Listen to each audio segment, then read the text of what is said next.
This is episode number 10, How to Become Your Own Superhero Right Now. Welcome to Alive by Design. My name is Blake Mallon, and we're here to bring you inspiring people, principles, and practices to help you wake up, move toward your meant to, and feel fully alive. Open your mind and let's dive in. Hey guys, before you listen to the podcast, I just want to drop in and say I appreciate you for being here, and I'm super excited about this new Walk With Me series. These are solo episodes where I take some time in the middle of my morning run through the Santa Monica Mountains to share some inspired ideas and thoughts on my mind and heart.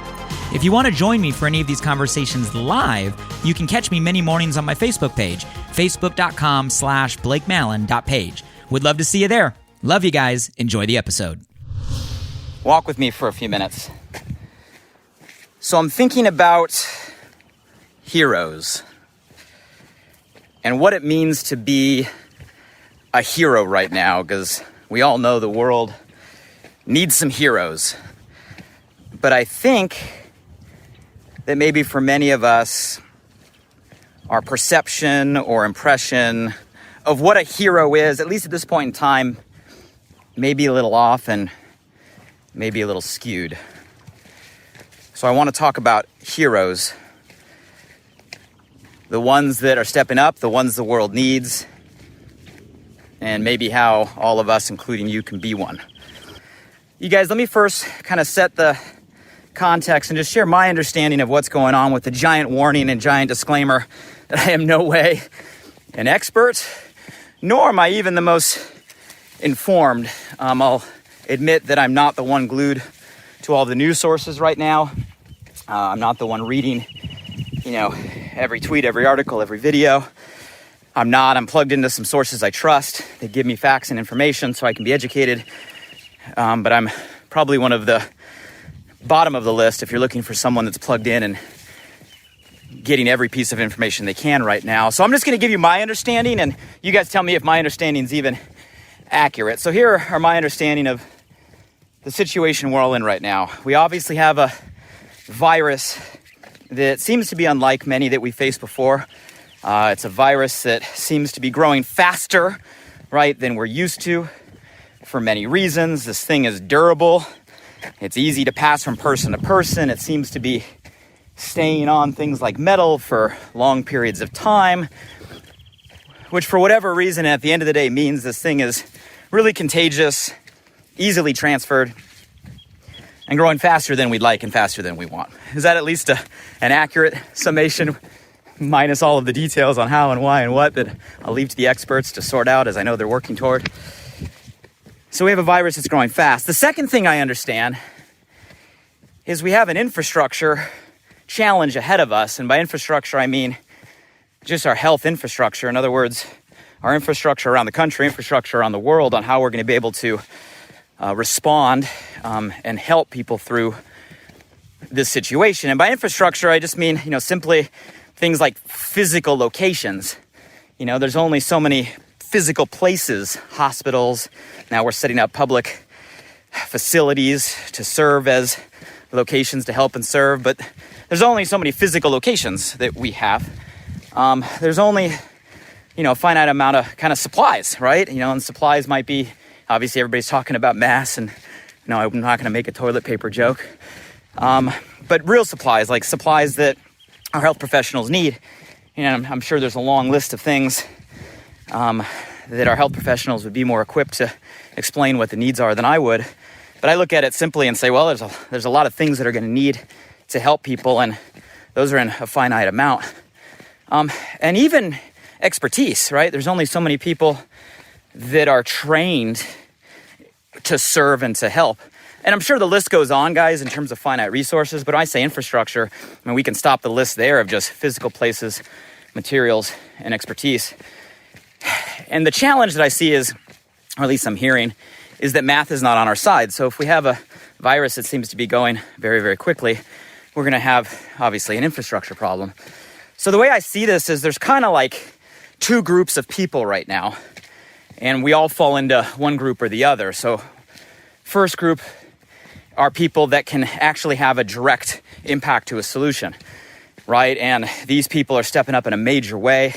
We all got to send our love, our strength, our prayers, our positive vibes, our intention in the direction of people like our first responders on the front lines, all of our health professionals that are stepping up, all of our, people that are leaning in, that have expertise, that are able to support, everybody that's an essential, business in need that's now having to work around the clock to continue to serve. So guys, there's people that have a direct impact. Obviously, all of the scientists and the experts that I'm sure are working around the clock right now to find a solution. And I'm sure there's many more. Who else would you guys put into kind of group A, which is the group that can make like a direct impact to solving a problem? Like we need them to roll up their sleeves, be out there on the front line to solve the problem. Maybe drop some comments below. I'm sure I'm missing a lot of professions, but I see that as group A, people that can make a direct impact to the solution. And then there's the other group, group B, which is basically everybody else, right? And everybody else who's not making a direct impact to a solution, our only job right now is to buy group A time. That's the way I see it. Buy group A time. And obviously that's why we are getting all the precautions of self-isolation, social distancing, stay away from other people, don't touch metal, essentially do everything we can to slow down the spread of the virus. Because number one, if you can not get it and stay healthy, that's ideal. Number two, because if you don't have it, you can't give it to other people. But really, why? Number three, so we can flatten the curve of growth. So that way, our infrastructure holds, and the amount of physical places, the amount of materials, the amount of people are able to help the most amount of people possible. It comes down to math, right? Am I oversimplifying, or is this kind of a logical way to look at it? So let's talk about heroes.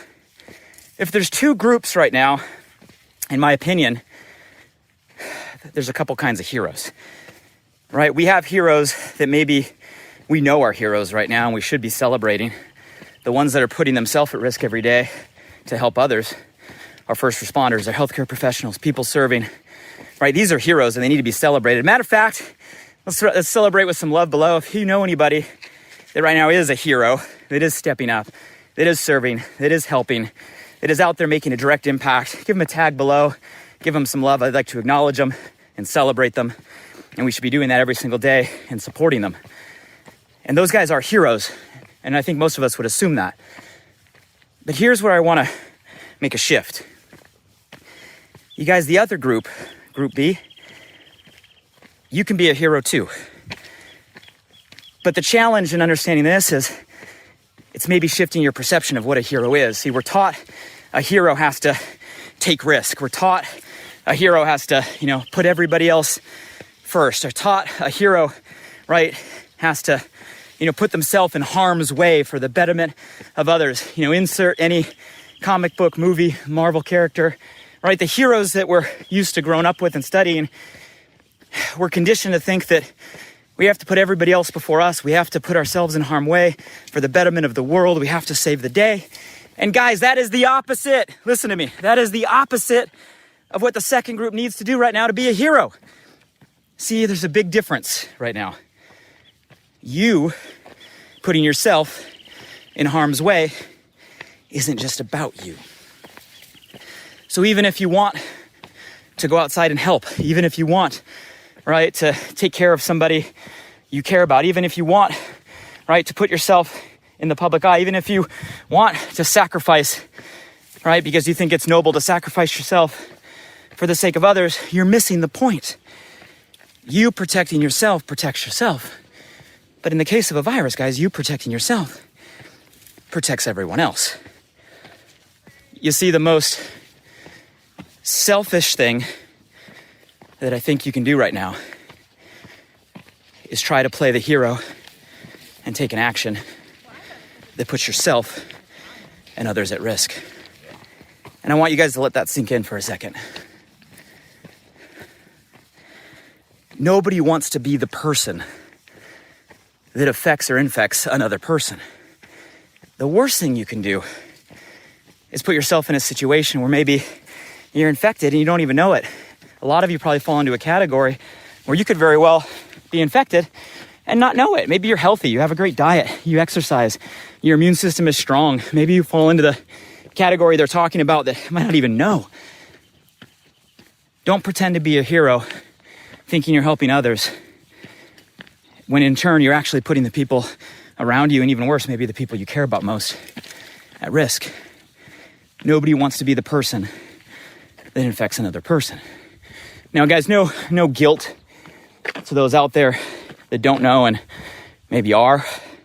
They don't know. I'm not here to judge, and I'm not here to create a emotion of guilt, negative energy. What I am here to do is maybe get us to shift the script and think a different way. That if you're in group A, be the hero, we need you. Step up and help. If you're in group B, be the hero we need you to be. And stay home, self-isolate, take the precautions, keep yourself physically away, right, until we get further instructions. But just because you're not in physical proximity doesn't mean you can't use probably the greatest strength you have right now, which is your voice. And you guys, your voice is strong. Words are weapons, and we can fight against both the virus and fight against everything that comes wrapped around. And I'm not talking about fat, I'm talking about fear. I'm talking about anxiety, I'm talking about depression, I'm talking about panic, I'm talking about uncertainty. And the biggest weapon we have against all of those right now is the power of our voice. And you can do that with a phone and a video, right? While you're by yourself, while you're at home. And that's what the world reads right now, is people taking a positive stand, sharing facts, not fear, sharing education, not wrapped around hyperbole, but information, right, to equip, and sharing positive stories of what's happening right now. Human beings connecting, human beings stepping up, the resilience that we have, people taking a stand, the heroes, both on the front lines and the heroes, behind a video screen, or on the other end of a phone, or FaceTime, or Zoom right now. The world needs heroes. So guys, there's my thoughts on today. I think right now the world needs heroes, and I think everyone, including you, can be a hero. If you're on the front lines, my prayers are with you every day. We need you. We believe in you. We know you'll lead us through this.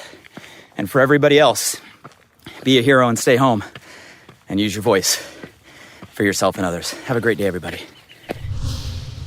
Hey guys, one last thing. I'm super excited that this new podcast, Alive by Design, just went live, and I want to celebrate by giving away $500 cash to 5 lucky winners over the first 5 weeks. You see, I designed the show to bring you inspired thoughts and fascinating conversations with the world's most impactful people, to provide transformative principles and practices to help you wake up, move toward your meant to, and feel fully alive. And I'd love for you to help me spread the word now. So to enter the giveaway, follow 3 simple steps. Step 1, simply subscribe, rate, and review the podcast on this platform right now.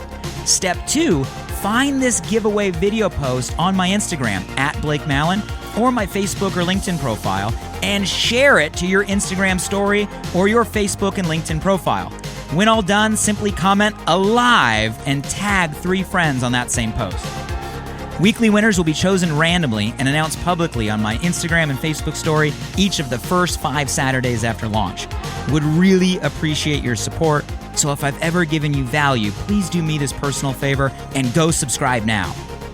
And if you found today's episode helpful in any way, make sure you share this with at least one friend today. You have the power right now to change someone's day. So send them a text message with a link to alivebydesign.com, or simply copy and paste the link right from this podcast platform. Who's one person you know right now that you want to see succeed, that you want to see grow, that you want to see feel more alive?